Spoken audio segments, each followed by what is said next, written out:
proceeding was a test of the National Weather Service alarm tone.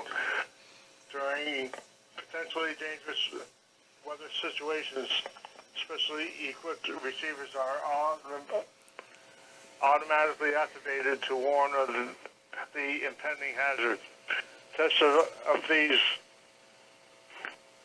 receivers by the system are normally conducted by the National Weather Service every Wednesday between 11 a.m. and noon. When there is the threat of or existing severe weather in the area on Wednesday, the test will be postponed until the next available good weather day.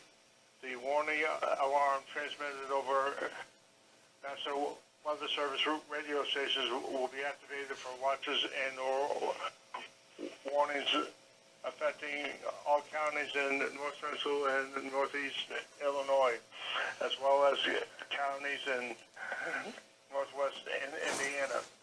Reception of this broadcast and the alarm tone will vary at any given location.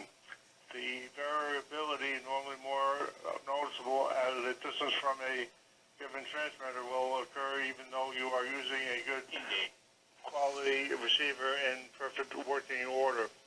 This concludes the tone alarm test. We will now return to our regular program.